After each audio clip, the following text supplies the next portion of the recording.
शरणं गच्छामि। सम्मानित साथियों, नमो बुद्धाय, जय भीम। आज के अम्बेडकर संदेश में आपका हार्दिक स्वागत है। आज के अम्बेडकर संदेश में हम बात करेंगे गो मांसाहार से छितरे व्यक्ति अछूत कैसे बने।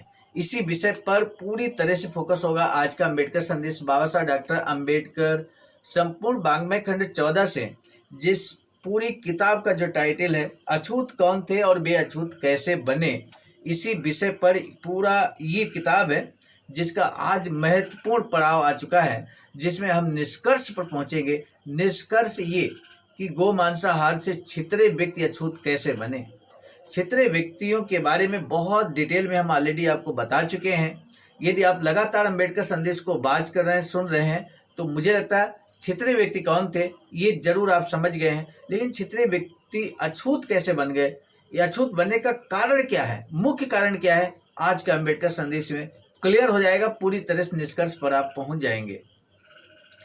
इससे पहले कि हम अम्बेडकर संदेश शुरू करें, हम आपको बता दें Buddha Bodhisattva Ambedkar international centre BBAIC Sarnath Varanasi राज्य उत्तर प्रदेश देश भारत के सौजन्य से हर दिन सुबह 5 बजे आवाज का ऑफिशियल यूट्यूब चैनल पर आपको मिलता है अम्बेडकर संदेश, जिसमें बाबा साहब के साहित्य से हम आपको परिचित कराने का कार्य करते हैं। यदि आपको इस तरह का टॉपिक पसंद है, आपको बाबा साहब के साहित्य आप पसंद करते हैं, बाबा साहब को जानना चाहते हैं, बाबा साहब के साहित्य को जानना चाहते हैं, तो हमारे इस चैनल को आप सब्सक्राइब जरूर कर लीजिए बेल आइकन के साथ में। ये हमारा विशेष निवेदन है। अब हम शुरू करते हैं आज का क्रांतिकारी अम्बेडकर संदेश। पेज नंबर 125 से 128 तक आज का अम्बेडकर संदेश रहेगा। भाषा लिखते हैं कि जब ब्राह्मणों तथा अब्राह्मणों ने गो मांसाहार करना बंद कर दिया और छितरे आदमियों का गो मांसाहार जारी रहा, यानी कि ब्राह्मणों और अब्राह्मणों ने गो मांसाहार क्या मांसाहार भी छोड़ दिया, वो शाकाहारी बन गए। जब वो शाकाहारी बन गए, लेकिन इधर जो छितरे हुए आदमी हैं, यानी कि लोग हैं, उन्होंने मांसाहार को जारी रखा, वो शाकाहारी नहीं बने। तब बाबा साहब कहते हैं तो एक ऐसी स्थिति पैदा हो गई जो पुरानी स्थिति से भिन्न थी। अब फर्क ये पड़ गया है कि पुरानी स्थिति में हर कोई गो मांसाहारी था, चाहे ब्राह्मण हो, अब्राह्मण हो या छितरे व्यक्ति हो। इस नई स्थिति में एक नए वर्ग ने गोमांस त्याग दिया था और दूसरा वर्ग खाता था। ये भेद खटकने वाला था, इसे हर कोई देख सकता था। इतना होने पर भी इस भेद का परिणाम समाज का इतना बड़ा विभेद नहीं हो सकता था जैसा इस छुआछूत में दिखाई देता है। यह एक सामाजिक भेद रह सकता था। ऐसे बहुत से उदाहरण हैं जहां एक समाज के भिन्न भिन्न वर्ग भिन्न भिन्न तरह का आहार ग्रहण करते हैं। एक की जो रुचि है दूसरे की अरुचि हो सकती है खाने पीने के मामले में, तो यह भेद दोनों में किसी प्रकार की दीवार नहीं खड़ा कर देता। यानी कि अगर ब्राह्मण और अब्राह्मण यहाँ शाकाहारी बन गए लेकिन छितरे हुए व्यक्ति गोमांसाहार खाना जारी रखे, तो ये कोई बहुत बड़ी बात नहीं थी। अक्सर आपने देखा होगा बहुत सारा खाने पीने के मामले में किसी को कोई चीज़ पसंद है, किसी को कोई चीज़ पसंद है, तो भाई इतना बड़ा कारण कैसे बन सकता है कि वो एक वर्ग को अछूत घोषित कर दे। तब बाबा साहब आगे स्पष्ट करते हैं, आज कोई कन्फ्यूजन नहीं बचेगी। इस प्रश्न के संदर्भ में सारे जवाब आपको यहीं पर मिलने वाले हैं। बात लिखते हैं कि इसलिए कोई ना कोई विशेष कारण होना चाहिए कि भारत में गो मांसाहार के विषय में स्थायी निवासी जातियों और खानाबदोशों के बीच में दीवार क्यों खड़ी हो गई। इसका क्या कारण हो सकता है? उत्तर है कि यदि गोमांसाहार का धर्म से कोई संबंध न जुड़ता, केवल व्यक्तिगत अरुचि का प्रश्न रहता, मांस खाने वालों और ना खाने वालों में एक दीवार नहीं खड़ी होती। दुर्भाग्य से मांसाहार एक सामान्य लौकिक बात न रहकर धर्म का प्रश्न बन गया। यह इसलिए हुआ कि ब्राह्मणों ने गो को यानी कि गाय को पवित्र पशु बना दिया। इसी से गो मांसाहार पातक बन गया, यानी गो मांसाहार पातक यानी कि पाप कर्म बन गया, दोष बन गया। ये खाना बदोश आदमी अधर्म करने वाले होने के कारण समाज से बहिष्कृत हो गए, यानी गाय को पवित्र पशु माना जाने लगा। और इधर ये क्षत्रिय व्यक्ति गाय के मांस को खाते थे, तो इसलिए इन्हें समाज से बहिष्कृत कर दिया गया। यह उत्तर उन लोगों के लिए बहुत स्पष्ट नहीं भी हो सकता जो समाज के जीवन में धर्म के स्थान को नहीं समझते। वे प्रश्न कर सकते हैं कि धर्म इस विभेद का कारण क्यों बना। यदि धर्म की निम्नलिखित दो बातों को ध्यान में रखा जाए तो ये बात स्पष्ट हो जाएगी। दो बातें कौन सी हैं, जानना जरूरी है। सबसे पहले हम धर्म की परिभाषा को लें। सभी धर्मों पर लागू होने वाली एक व्यापक बात है। क्या हर धर्म कुछ विश्वासों और आवरणों को एक स्वीकृत समूह होता है। नंबर एक, दो बातें जो यहाँ पर है। नंबर एक, धार्मिक बातों से संबंध रखते हैं। नंबर दो, उन सब बातों को मानने वाले लोगों को एक जाति बना देते हैं। जरा दूसरी तरफ कहें, प्रत्येक धर्म में दो बातें रहती हैं। एक यह बात कि धर्म को पवित्र चीजों से पृथक नहीं किया जा सकता। धर्म को पवित्र चीजों से पृथक नहीं किया जा सकता। दूसरी बात यह है कि धर्म एक सामूहिक जीवन है जो समाज से पृथक नहीं हो सकता। धर्म एक क्या है? सामूहिक जीवन है जो समाज से पृथक नहीं हो सकता। धर्म का जो पहला अंश है वह यह मानकर चलता है कि जितनी भी वस्तुएं हैं, चाहे भौतिक हो चाहे वो पवित्र हो, लौकिक हो, जो भी मनुष्य के विचारों का विषय बनती हैं, वे दो स्पष्ट विभागों में विभक्त हो जाती हैं, जो धार्मिक तथा अधार्मिक अथवा सामान्य रूप से लौकिक कहलाती हैं। इससे धर्म की परिभाषा हो जाती है। धर्म का कर्तव्य समझने के लिए उसके संबंध में निम्नलिखित पर ध्यान देना जरूरी है, आवश्यक है। पहली बात जो ध्यान देने की है वह यह है कि जो मर्यादाएं पवित्र मान ली जाती हैं, वे मर्यादाएं लौकिक वस्तुओं से केवल श्रेष्ठ और सम्मानित स्थान ही नहीं रखती, वे एकदम भिन्न हैं। पवित्र और लौकिक मर्यादाएं एक समान नहीं हैं, दोनों में एकदम विरोधाभास है। प्रोफेसर दुर्खीम का कथन है, अच्छे और बुरे का परंपरागत विरोध इससे अधिक कुछ नहीं, क्योंकि अच्छा और बुरा दोनों एक समाज के दो विपरीत तत्व हैं। ठीक वैसे ही जैसे स्वास्थ्य व बीमारी एक ही जीवन क्रम के दो विभिन्न पहलू हैं, किंतु मानव मस्तिष्क ने पवित्र और लौकिक की जो कल्पना की है वह सर्वत्र दो भिन्न भिन्न समाजों की कल्पना है, एकदम दो भिन्न संसारों की जिनमें कुछ भी समान नहीं है। जो अधिक जिज्ञासु हैं वे कदाचित ये जानना चाहेंगे कि संसार में मनुष्यों को किस चीज ने पवित्र और लौकिक को एक दूसरे के विपरीत मानने पर विवश किया।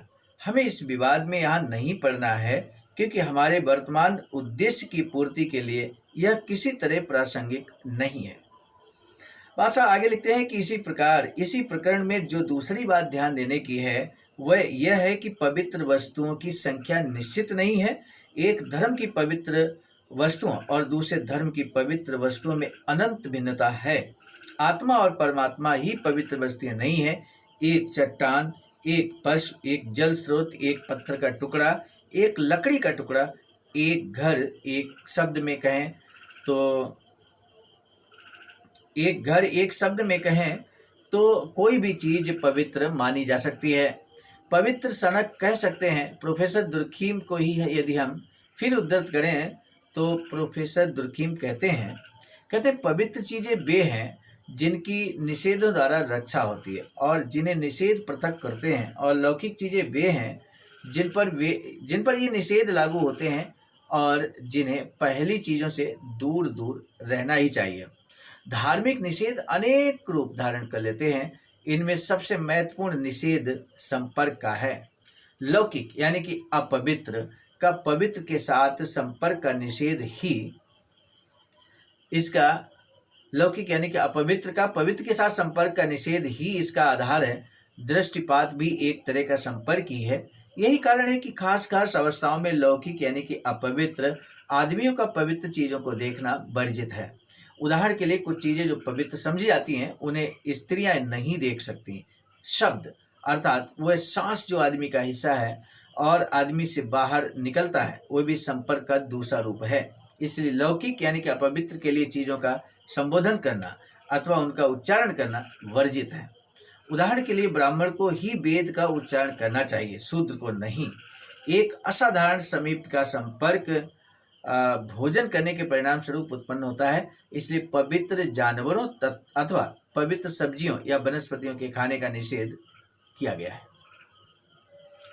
जिन निषेधों का पवित्र वस्तुओं से संबंध है उनके बारे में चर्चा नहीं की जा सकती। यदि वे चर्चा से परे की वस्तु हैं तो बिना किसी तर्क वितर्क के स्वीकार की जानी चाहिए। जो पवित्र है वह अस्पृश्य शब्द के विशिष्ट अर्थों में अस्पृश्य हैं, अर्थात उस पर कोई विवाद नहीं हो सकता। जो कुछ किया जा सकता है वह इतना ही है कि पवित्र का सम्मान किया जाए और उसकी आज्ञा मानी जाए। अंतिम बात यह है कि पवित्र वस्तुओं संबंधी निषेध सभी पर लागू होते हैं। वे स्वयं सिद्ध सत्य नहीं हैं, वे आज्ञाएं हैं जिनका पालन होना ही चाहिए, और वे शाब्दिक अभिव्यक्ति नहीं, वे अनुल्लंघनीय आदेश हैं। उनका उल्लंघन या ना मानना अपराध से भी अधिक है, पाप है। धर्म के क्षेत्र और कार्यकरण को समझने के लिए उपयुक्त कथन पर्याप्त होना चाहिए। उस विषय का अधिक विवेचन आवश्यक है जो पवित्र है। उसके संबंध में जो नियम है उन नियमों के अनुसार कार्य करने के ढंग के विश्लेषण से ये बात किसी के भी समझ में आ जाएगी कि गौ मांसाहार ने छितरे व्यक्तियों को क्यों अछूत बना दिया। इस प्रश्न का मेरा उत्तर ठीक है। मैंने जो उत्तर दिया है उसकी गहराई तक पहुंचने के लिए इतना ही आवश्यक है कि जो पवित्र है उसके नियमों के काम करने के ढंग का विश्लेषण गो को पवित्र वस्तु मानकर हृदयंगम कर दिया जाए। यह स्पष्ट हो जाएगा कि अस्पृश्यता पवित्र पशु गो के न खाने के निषेध को तोड़ने का ही परिणाम है। जैसा कि ऊपर कहा गया है, ब्राह्मणों ने गो को एक पवित्र जानवर बनाया। उन्होंने जीवित और मृत गो में किसी प्रकार का भेद करने की भी आवश्यकता नहीं समझी। गो पवित्र थी, चाहे जीवित हो चाहे मृत। गो मांसाहार केवल एक अपराध ही न था। यदि यह केवल एक अपराध होता तो इसका परिणाम केवल दंड होता। गो मांसाहार पाप ठहराया गया। यदि कोई गो को पवित्र जानवर न माने तो वह पाप का भागी होता था और उसके साथ मेलजोल रखना वर्जित था। छितरे आदमी जिन्होंने गो मांसाहार जारी रखा पाप के भागी हुए। एक बार गो पवित्र मानी जाने लगी और छितरे आदमियों ने उसका मांस खाना जारी रखा तो उनके भाग्य में एक ही बात थी, और वह यह कि उनके साथ उठना बैठना बंद हो जाए, अर्थात वे अछूत बन जाएं। सामान्य साथियों, आज के अंबेडकर संदेश में आप इस निष्कर्ष पर पहुंचे हैं कि गाय को चूंकि पवित्र माना जाने लगा, गाय को धर्म से जोड़ के देखा जाने लगा और उस समय भी छितरे व्यक्ति गो मांसाहार जारी रखे तो ऐसे में उनको अछूत माना गया, उनको अस्पृश्य माना गया, उनको यहाँ पर हेय दृष्टि से देखा जाने लगा। इस निष्कर्ष पर हम लोग पहुंचे हैं, लेकिन अभी भी इस चैप्टर के अंतर्गत आधा भाग बाकी है जो हम पार्ट 2 के रूप में कल लेकर उपस्थित होंगे। कल के अंबेडकर संदेश में शेष भाग लेकर उपस्थित होंगे। आज के अंबेडकर संदेश का जो महत्वपूर्ण प्रश्न है वो आपको बताना है कि यहाँ पर जो अस्पृश्यता का कारण है वो क्या है। जो छितरे व्यक्ति हैं, छितरे व्यक्तियों को अछूत माना गया, आखिर किस आधार पर माना गया। आज के अंबेडकर संदेश में हम लोग क्लियर पहुंच चुके हैं इस निष्कर्ष पर। आप आंसर जरूर कर सकते हैं। अब वो कौन सी वस्तु है जिसकी वजह से छितरे व्यक्तियों को अछूत माना गया। इस प्रश्न का जवाब का बेसब्री से इंतजार मुझे जरूर रहेगा। सामान्य साथियों, मुझे लगता है अंदर से एक बात मैंने महसूस की है कि शायद हम लोग अंबेडकर संदेश को शेयर करने में कोताही बरतते हैं।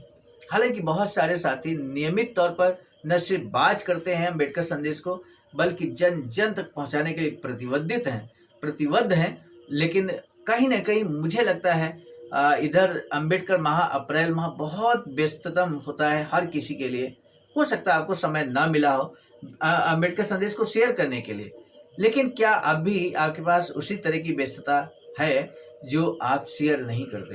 क्योंकि जो वाचिंग संख्या है अपेक्षाकृत बढ़नी चाहिए, जो कि घट रही है, जो चिंताजनक भी है और हम सभी के कर्तव्य पथ पर अडिग रहने पर संदेह भी उत्पन्न पैदा करती है।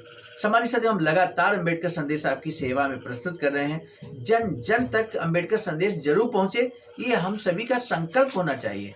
और संकल्प भी नहीं होना चाहिए बल्कि हम अपने कर्तव्य पथ से कभी न डिगे, इस तरह का प्रयत्न भी हम करते रहें।